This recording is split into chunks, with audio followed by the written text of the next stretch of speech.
Hello and welcome to the session, The Illusion of Data Objectivity. These videos are recorded and collected to create an invited lecture that is part of the course Data and Society. Data and Society is an independent course given by the University of Gothenburg at the Applied IT department. My name is Vasiliki Milonopoulou. I studied computer engineering as my first degree, and then I moved on to study human-computer interaction and focus on the design of technology for health behavior change through social influence. For those who haven't heard before, the discipline of human-computer interaction is the scientific field that studies the interaction between humans and computers, and in a big extent how we can design technology so it can support people on their daily tasks in the best possible way for them. The context in which I'm acting as a researcher and teacher is based on the Sustainable Development Goals and the Leave No One Behind transformation. I'm focused on goal number 3, good health and well-being, as well as equality related goals, and of course quality in education, since I am a teacher. Talking about equality and diversity, let's set the ground of some terms. First of all, I usually use these images to tell to my students that this is what we do. The yellow bits of these pictures is what we design in the digital world. So when it comes to equality, it means that everyone takes exactly the same. However, people are diverse. That means that some people may need something more than others. This is the idea of equity. Because people have diverse needs, they need different support. Justice is when you try to make the system as acceptable as possible and also give people tools to have access to the system. Let's talk a bit about boys and girls. When we talk about autism, girls have different symptoms than boys. In particular, this poster here says that for every 4 boys, only 1 girl is diagnosed with autism. This often occurs due to the tendency of girls to camouflage symptoms that may appear more prominent in boys. Well, saying that the girls camouflage their symptoms, it may show intention. However, I'm sure that it's unintended and the language here could have been different. However, we can see that a lot of female children stay undiagnosed. Similarly with ADHD. Let's listen to this video.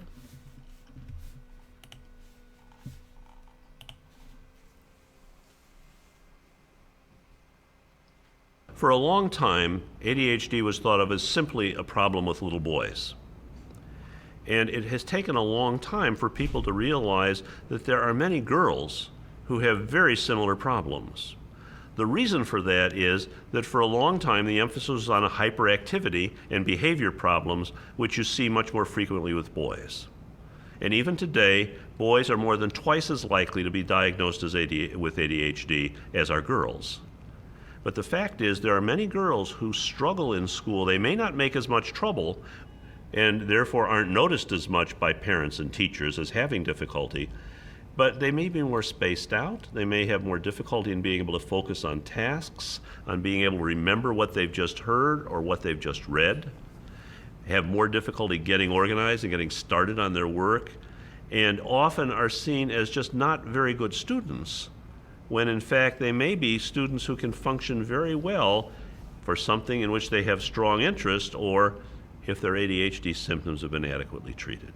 Here we see that boys and girls have different symptoms, and if girls are not diagnosed, then it means that we have less data for them. The girls and the boys grew up and became women and men with probably cardiovascular diseases. When it comes to participants in cardiovascular disease-related research published between 1987 and 2012, it's only 1/4 of the participants that are female. That means that 75% of the participants who are male are the people from which we are taking the data for cardiovascular diseases related to heart attacks. Heart attacks have different symptoms. One of them is chest pain. However, for females, it's not that common. Instead, they have stomach pain, nausea, breathlessness, and fatigue. Symptoms that are judged as atypical. Maybe because they are not that much represented in the research about cardiovascular diseases. Let's see the next sentence and try to fill in the blank. Daytime heart attacks trigger a greater neutrophil response, which means higher or lower chances of survival. Research showed again and again that it's higher chances of survival until 2016, where they saw that people have lower chances of survival under these conditions. The researchers tried to find out why they had different results than the previous research, and the results were that the mice that was used in the past research, they were all males, while in this new research they were all females. Mrs. and Mr. Mouse. There is research for HIV cure, and in this research only a little bit more than 11% of participants are females, even though in some areas females have more chances of dying than males. Medications aggressively marketed towards women, like Valium, have not gone through randomized control trial with females. That doesn't mean that all medications fall into this category, but a big amount of them does. Another really scary and prophetic comment of the literature that I took this data from, which is Invisible Women, Exposing Data Bias in a World Designed for Men, is that there is evidence that SARS, if you remember the endemic 2002 to 2004 in China, can be more severe during pregnancy, but we lack systematic documentation of the data related to pregnant women during this pandemic. The book that I took this information was published in 2019.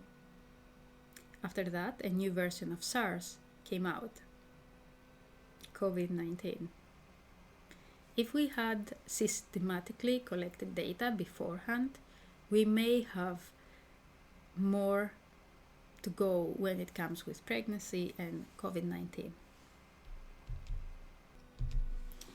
It's not only matter of male and female. It is more than that.